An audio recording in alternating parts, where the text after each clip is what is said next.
Hello and welcome to CMC Markets on Thursday the 15th of August and the weekly market update and my chat with the senior premium client sales traders. This week I'm joined by Jamie Cole. Hi there everyone. And we'll be going through some of the key events this week, what's been driving markets, and we've predominantly seen weakness in equity markets across the board, despite the fact that the economic data hasn't really been shocking, but there's been a wider story behind that, hasn't there? I mean, from talking to clients, do you get the feeling that they're sort of leaning in the direction of a Fed taper, and I think that's what's leading into slightly weaker equity markets? I think from the guys I speak to, and I speak to these guys on a regular basis, they're concerned that they're looking to see what's going to happen, and they're all talking, they think the tapering is going to happen. Some guys think it's going to happen in September, whether you sit on that side of the fence or you think it could happen to the back end of the year. But a lot of guys are looking to trade the intraday dips, with their arcing strategy being a long-term short on the indexes, as you say, because they think the tapering will affect that market anyway. It certainly does appear to be the case. I mean, if you look at the chart behind me here, the S&P 500, our clients have been predominantly short on that, and we can see that from this particular graphic here, 66% short. Now we were talking about this last week with Alex, yep. And they were about 75% short.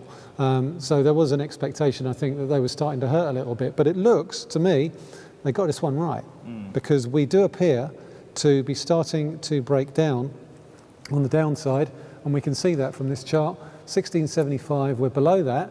And I think potentially we could well see further weakness as long as we break below that 1675 Yep, looks about area. that. I mean, it does look about right, and we're still we're still above the long-term uptrend line from those lows in 2012. So it does appear to be the right strategy. More than that, obviously, this tapering talk is having an effect on the bond market. Of course, yeah. What are your clients sort of seeing there? Are they going short US Treasuries and UK gilts? Because that certainly does appear to be the case that looking at this particular chart on the 10-year note, that the direction of travel blatantly appears be on the downside. To be on the downside, as we can see. I think the clients we see, most of our clients are very much equity or index driven, or FX. That's probably the three main assets we see trading, and it's quite a select band who trade the bonds and so on. But from the select guys we do speak to, you think they've got a wealth of market knowledge, ex-traders and so on. We're getting a lot of guys ring up to them asking where the 10-year yield is, what we're seeing and so on. So there's definitely interest in that for the guys who've got more experience in that kind of market space. And that's sort of borne out by this graphic here. 10-year note, 72% short on the price. Now, if you're short on the price, that means you're long on the yield. So again, we're pointing in the right direction. We've just seen bond prices hit their lowest levels since 2011. So, 10-year yields are pushing up towards that 3% mark, which I think, is quite a key level, on a round number basis. No, I agree. Let's talk about the pound. Okay. Some cracking data this week. Yep. Cracking data, and Mr. Carney and the forward guidance. Well, markets aren't taking any notice, are they, Jamie? Well, I'm not sure if that forward guidance is going to come back to bite him, to be honest with you. I think I think we were talking before we went on air with the FTSE futures and so on. The sterling futures. Sorry, sterling futures, excuse me, where they're going and so on. And looking what we're seeing at the moment, I think his promise or his expectations to keep interest rates where they are, maybe to add to a 3-year kind of time band, I think could be pressured the way things are looking. We're seeing good numbers come out. Retail sales this morning, retail sales, 1%. Exactly. I mean I think some of the numbers have been buoyed by the weather, with the good weather, people spending money. It's a big good thing. Don't you dare mention the royal baby.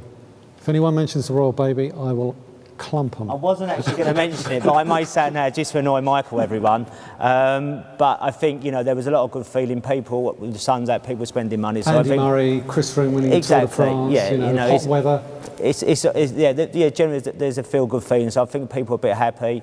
I mean, and just getting back to what we said about Carney, if you look at new houses and so on, I think people now who maybe got houses are now looking, well, interest rates will be 0.5%. I know where I am. I maybe got a bit more money to spend. I'm going to redecorate. I'm going to put an extension and so on. So I think it definitely adds some momentum. But as I say, seeing where the unemployment numbers we saw this week, I think, you know, if we're on carry on that kind of... I think it's the glide path, really. If you look at the individual June numbers for unemployment, they dropped to 7.4. Now, the ILO measure is calculated over a 3-month average. So in the months before, it was 8% and 8%. We've dropped to 7.4. If the numbers come in next month on 7.4, that will lower the average to 7.6. Yeah. Obviously, that means we're only 0.6 away from the knockout. Exactly. And Mr. Carney's saying that in 3 years' time it'll be 7%. Well, you've only got 0.6% to go. The interest rate strip is factoring in a rate hike September next year. No, exactly. And as you say, I think that the cynics out there, hence why we see a strengthening sterling. I think anyway, the cynics against that kind of timeline. I think it was going to come sooner rather later. Hence, and even looking from today, we've had the strong numbers out in the US. And it looks like sterling's probably the only one that's really holding ground against the dollar at the moment. It is, and certainly I think our clients are feeling it a little bit. We're above the 200-day moving average, we're above that trend line resistance. If we close above 155, then there is potential for further momentum to go to 157.40, maybe even 158, and that is really going to present a problem to the authorities, to the government. Yeah. So obviously the descent didn't help either. Okay, so that's the pound against the dollar. We've looked at the S&P 500. You wanted to have a quick look at Apple, didn't you? Yep, it's always one I like to mention when I come on air. It's the first time it's gone through $500 in 8 months. So there's definitely a positive there. We did flag this up, I think, a few weeks ago, didn't we? This sort of double bottom pattern, this head and shoulders reversal. And that looks a pretty strong move to me, Jamie, doesn't it? No, I think, and as I said to you, Michael, I'm always pretty bullish on the stock. I mean, my concern would be now that we've seen a big move. Do we maintain that, or do we see a shrinking violet again, and do we see it pulling back? I mean, I read something this morning that was very interesting. If anyone else picked it up, it's the first time ever that smartphone handsets have outsold conventional handsets. So smartphones now are nearly 52% of the market.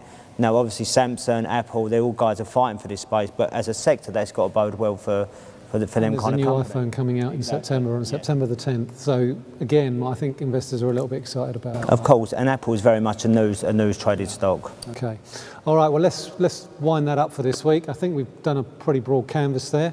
This is Michael Hewson and Jamie Cole. Thank you, guys. Talking to you from CMC Markets. Until next week. Thank you.